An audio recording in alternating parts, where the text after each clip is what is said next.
Before we get started, we just wanted to say thank you to Old Republic Surety for sponsoring this episode of Let's Get Surety, as well as NASBP's virtual seminars for the fourth year in a row. For more information on Old Republic Surety, visit www.orsurety.com. Now, on to our show.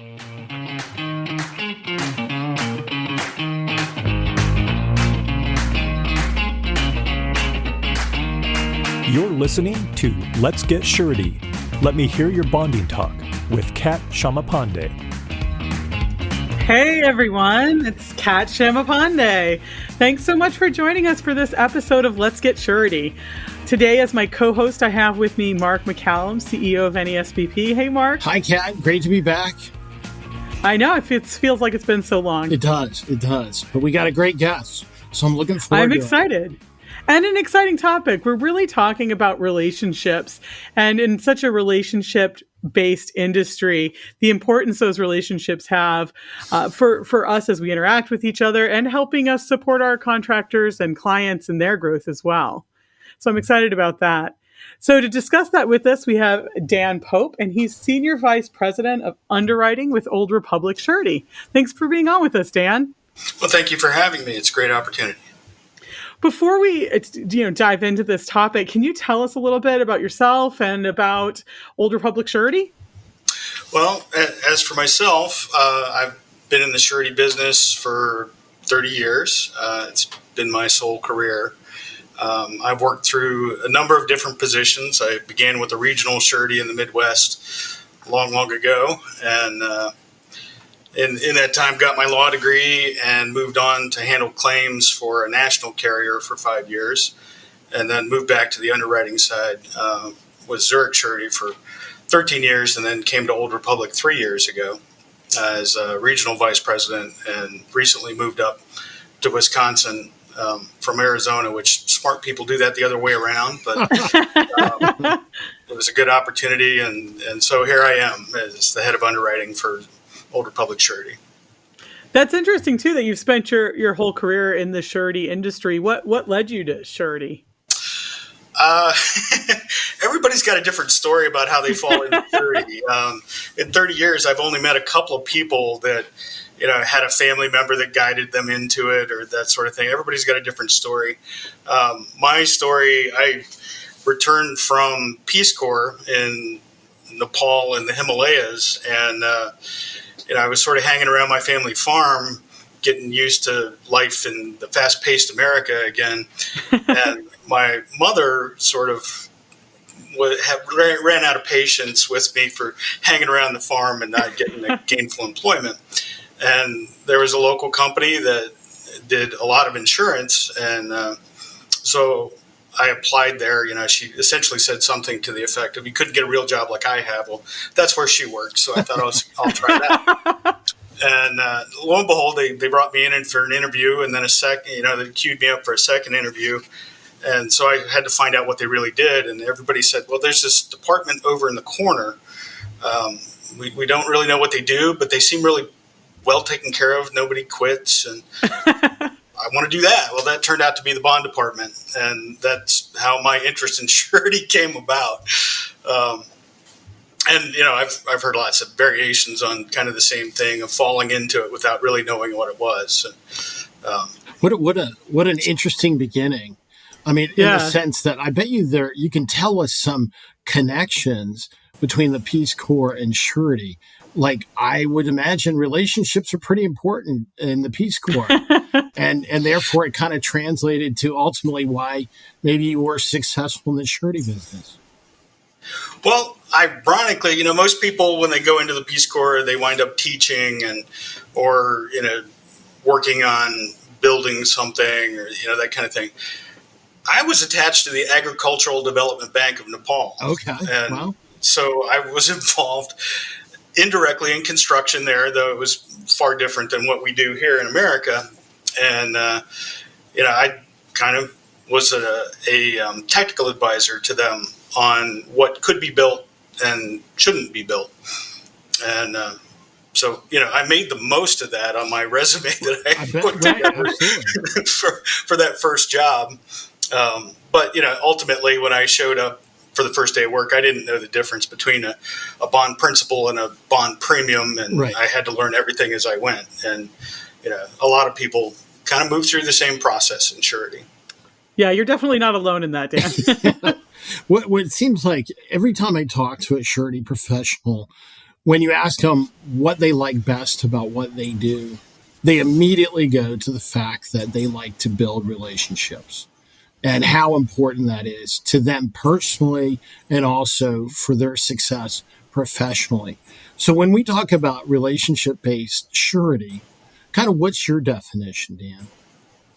Well, my definition is a surety that's in the business for the long haul, both in the relationship with the contractor, the relationship with the producer, but also being a steady factor in the market.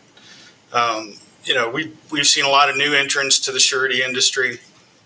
I wish I could say I welcome them all, but competition is competition.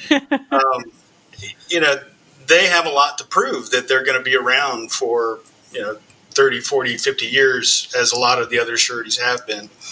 So, in that, there's the opportunity for them to make strong relationships and deliver. And, we'll talk about delivery a little more in this conversation without doubt. Right. But,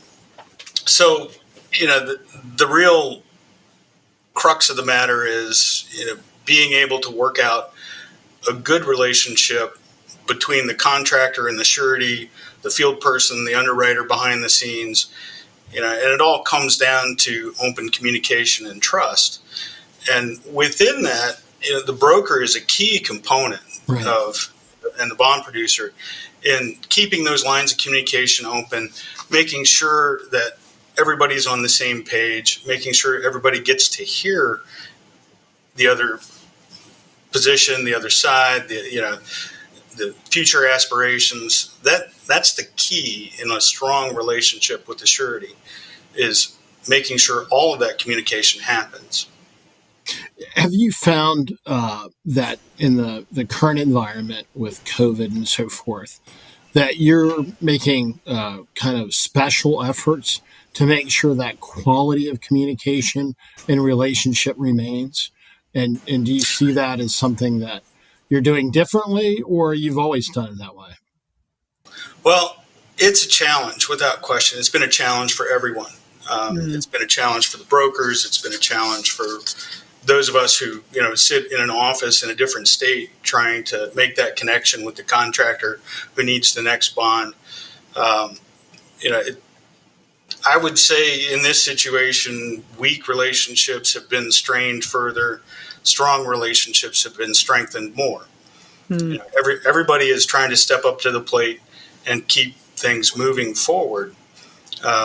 Sureties want to write bonds. Contractors want to win construction projects. We're pretty closely aligned in those endeavors. Right. And so, we want to make that happen. But, where there was a weak relationship prior to COVID, I think it's been a bigger hurdle to get over, that you can't sit down in the same room and talk to those people, whether it's the contractor wanting to talk to the surety or the surety wanting to talk to the contractor. And I think a lot of strain has been put on brokers to bridge that gap. And, I have a lot of appreciation for everything that they've been through. A lot of them have been working from their homes. Yep. It's been difficult to get the information that the surety is asking for.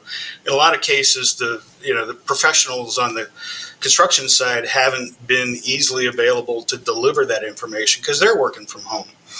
And, it's caused delays. Delays are difficult to deal with when, you need the next big bond, but you haven't been able to get the latest financial statement to show things are still going well. Right. Well, we all know that there are vagaries in the construction world. That's why risk management is so important, why surety exists. And you're going to have those ups and downs. And that underscores, I think, your point about having that relationship present and maintaining that trust. So maybe tell us a little bit more about how you maintain the trust between you and the producer, and then also you and the ultimate client, the principal, as well. Well, the trust is earned by everybody in those relationships. The surety underwriters have to have kind of a steady hand in what they do and how they do it, and not surprise anybody with brand new information requests that they've never asked for before. Right.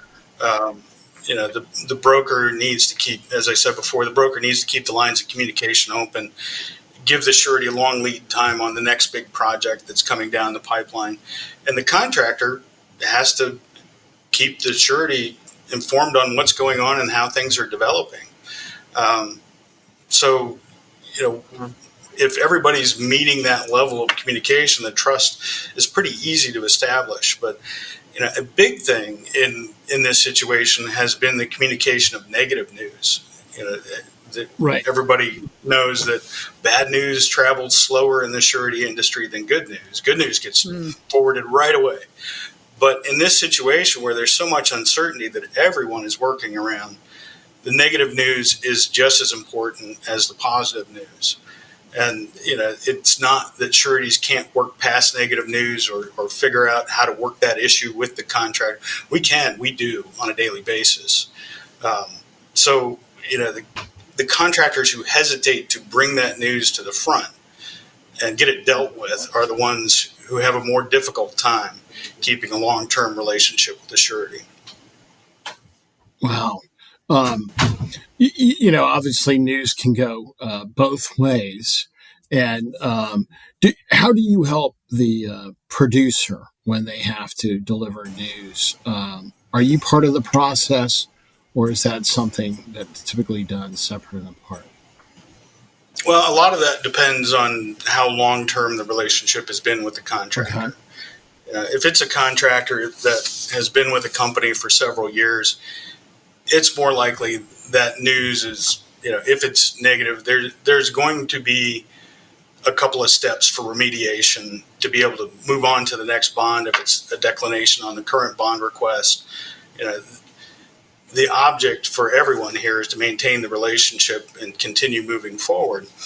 So, unless things have really gone very poorly, every surety out there is working to maintain their relationship with an existing account that they've come to know and trust. Is it jointly delivered in some instances? Yes. If it's a very short-term relationship, probably not. Right. Right. Makes sense. So, obviously, you've seen surety from a couple different perspectives. So, communication and trust not only are important on the underwriting side, and hopefully I'm not putting you on the spot, but it's also important on the claim side as well. Do you have any words of wisdom in that regard? How do you handle those situations? Well, those situations can be very difficult, and oftentimes it's the end of the underwriting relationship with the account. But the surety's obligation to deliver under the bond, what they have to do, in most cases, is made more difficult or less difficult by the cooperation of the contractor in providing the information, being cooperative and facilitating, the takeover of a project, sort of not spiking, the situation right at the end where the contractor who can't perform takes action that prohibits or makes it difficult for the surety to perform. And it's sort of self-defeating. Ultimately, that bond principal and those indemnitors behind that bond, they're going to have to repay the surety at some point. And so, any kind of scorched earth action that, sours the relationship with the obligee, the project owner, isn't helpful ultimately to the very people who would do that if they're that unhappy with the situation. So, cooperation is a huge component to mitigating damages in a claim. And, that's one of the hallmarks of a good surety is they have legal professionals on staff who, get the overall picture that, will have an open discussion with the bond principal, the owners of the company to try to figure out a way to mitigate those damages. If, the surety is handing that claim off to an outside firm in total to be handled, you don't have that same kind of glue to stick the situation together. Right.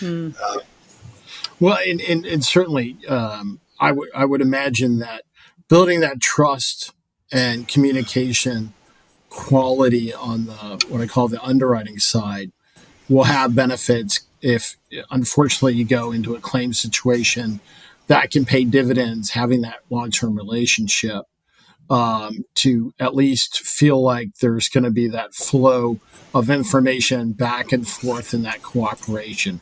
And without it, to characterize the relationship up front, I wonder how often you're going to have it on the back end. So, well, it varies.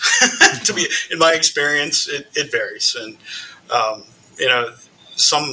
some situations are beyond retrieval. The relationship between the obligee and the contractor is so poor, the surety has to separate them and get them to separate corners of the ring so that they don't continue to do damage to each other. And in those situations, no one's happy.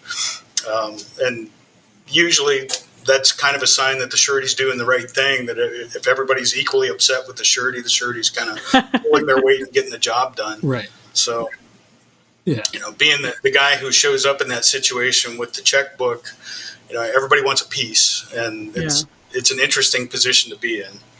So have you seen the kind of communication flow, particularly on the underwriting side, change over the years? I mean, certainly COVID had an impact, but beyond that, are things being done a little differently now than they were, say, 10, 15 years ago?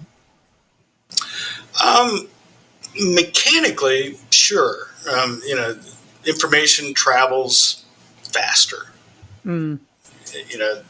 The expectation behind the speed at which the information travels, that's also increased. When I first began in the business, fax machines were still a new thing. Right. They were expensive. So, our office had one. And I still recall, getting a phone call from one of my agents who wanted to know what I thought of that case that he had just sent over. And I said, what case? Because at that point, we were still talking on the phone and then waiting on snail mail. And he said, well, I just faxed it to you. So I walk over to the fax machine, and it's not done printing yet. Right. That was sort of the first sign of change for me. And cell phones followed, and smartphones after that. And everything has just continued to speed up. And the expectation that information is going to be digested and a decision made equal to the speed at which technology has delivered it, that is definitely a factor out there. And the process of underwriting is still a person sitting down, and it's not so much that we need to be able to calculate those ratios that come out of those numbers. It's we need to understand the bigger picture and the trend that those numbers are painting. Right. So just seeing the snapshot of the latest in-house financial statement isn't enough. It's bridging that over the period of time that relationship spans to understand where the trend is going and where the difficult points may be and the points that are positive. And that's not something that comes out at a glance. Right. It takes a little bit of work and understanding and looking back. So, the speed at which information travels is a huge factor in what we do. I'm not saying it should slow down or that, we should have any expectation that, we can put the brakes on it. We can't. The speed of competition is equal to the speed of information. So, But I think, Dan, that speed you're talking about really stresses how important it is to have that trust and those strong relationships to build on, so that you can work and get things done and understand where the other side is coming from with the speed that we're working with now.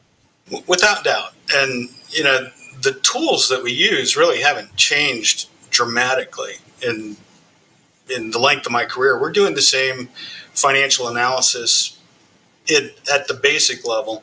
There are nuances to it. We've gotten more sophisticated. Certainly, contractors have gotten much more sophisticated in their financial presentations and the way they manage cash flow internally. And that's helped the whole construction industry dramatically. If you look at the claims that were happening in the 80s and early 90s, they have a whole different character then, which was a lot of contractors running out of money because they didn't have good systems in place to understand when they were going to run out of money. Now, contractors have adopted much more sophisticated job cost and reporting, and it's helped a great deal to propel the construction industry forward, that everybody has that information at their desktop and are able to utilize it to make the next decision, both the contractors and the sureties. Mm. So everybody talks about the need for talent, and you have different younger professionals coming in, and you had talked about technology, the march of technology, and how that may change our communication styles. Do you see that being true for younger underwriters? That the way you would interface is different from the way they are? And then is that a challenge or an opportunity in building trust and communication? Well, I don't want to overgeneralize, and I'm not going to use the word millennial in the rest of this conversation other than to say this isn't specific to millennials. What technology has provided is the opportunity to communicate without inflection, without picking up the phone and hearing the other person's voice. Being able to stab an email out there with a declination and not worry too much about the consequences until you next see that person in person. They're going to deliver their disappointment at that time. But communication without that inflection, without any body language behind it,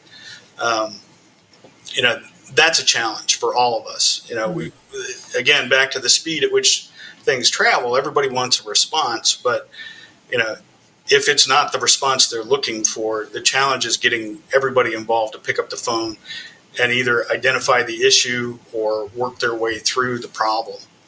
And that's not easily done just by throwing emails and texts back and forth. Well, certainly, I know, you can't read body language in an email, and you might you may misinterpret what is being said there. So I can certainly see the benefit of being able to have some form where you not only convey in words, but in gestures and a body position, all the rest. And that certainly builds trust and confidence as well.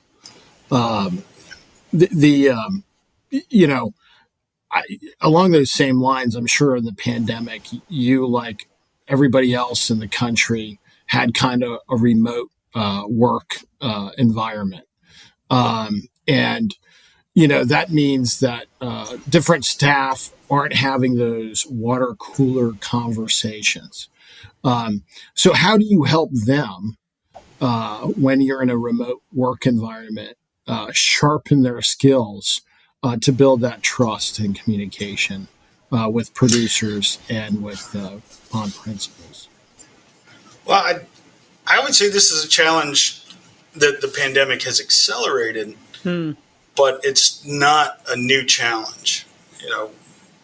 A lot of companies have been working, migrating towards a work from home environment, part-time, full-time. Yep. We have people in the field who don't have an office. Their office is their car and, the second bedroom in their house or their den. How do you transfer the skill sets and the knowledge that you've gained over the years? That takes additional effort in this environment. Having a pandemic drive everybody home all at once, that certainly has, sharpened the point on this problem. But it's not a new problem. And, as we hire new people who, have a different experience with technology that, don't really expect to be rubbing elbows directly with their manager or their coworker. It's a different environment, right. And what I personally find is picking up the phone helps a lot, but even trying to do formal training over a Zoom call, that sort of thing. When you're in a group that way, especially if it's being recorded for posterity, nobody's going to ask that question that they would have asked as an aside somewhere else. And overcoming that reluctance is a challenge to the whole industry. Not, it's a challenge for construction management. It's a challenge for surety underwriters. It's a challenge for surety producers. How do we get those skill sets transferred from those of us who have seen and done it for years and years to those who need to see and do it more before they're fully autonomous and making the best decision for a given situation. Right.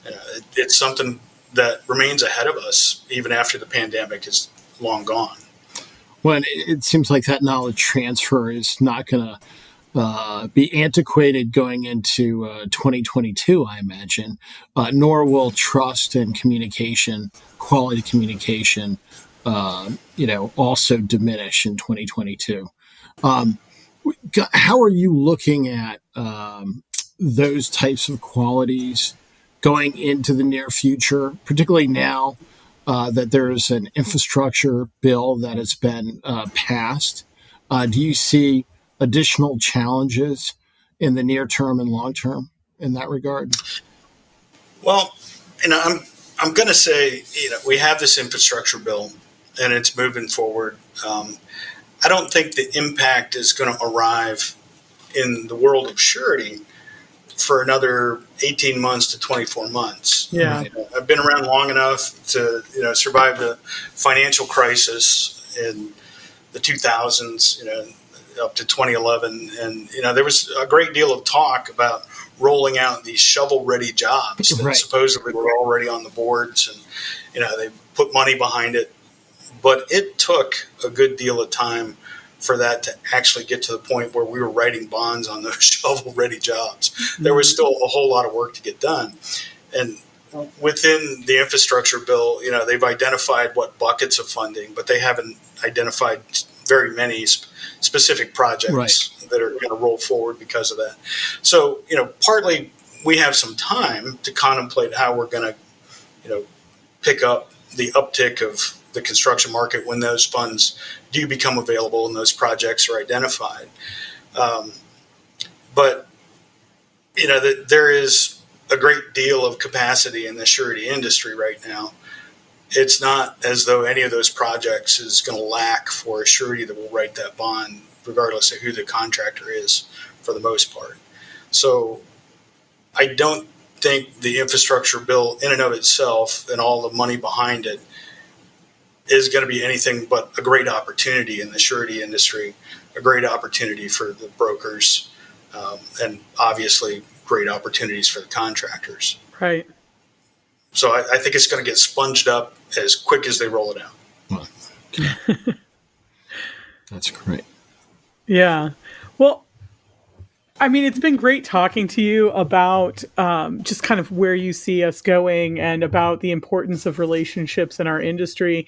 If you had anything you could say to someone considering entering this industry, if you were talking to someone freshly out of the Peace Corps and wanted to let them know why they should join the surety industry, what advice would you have about joining this relationship-based industry? Well, first, be open to learning new things. Like I said, I've been at this 30 years. There hasn't been a week in those 30 years that I didn't learn something new or learn a different way to approach an issue. This is an ever-evolving industry, both on the construction side. The engineering advances that have happened during my career are really spectacular. The things that contractors have been able to achieve with different types of machines, different approaches. So you have to be open to learning the rest of your life if you're going to get into this. You have to be curious. You have to ask the next question, ask the right question to lead the contractor into explaining, what his aspirations are. And it's very important that a surety underwriter and a bond producer understand the contractor's business model, where they make money the best, what their niche is, who the owners are that they want to work for, where that contractor's been, and where they want to go. If you can't sit down and have the patience to listen all the way through that, even after looking at the numbers and halfway making up your mind at that point, you're not going to get far in this business. So you have to be able to listen. Be a good listener. Well, thanks, Dan. I think that's great advice for anyone who's in the surety industry or looking to join the surety industry. It was great having you on, and I hope we can have you on again sometime soon. I would look forward to that. Thank you. You've been listening to Let's Get Surety, brought to you by the National Association of Surety Bond Producers. For more information about the NASBP and its members, visit nasbp.org. Before we go, we just wanted to say thank you again to Old Republic Surety for their generous support in sponsoring this episode of Let's Get Surety. For more information on Old Republic Surety, visit www.orsurety.com.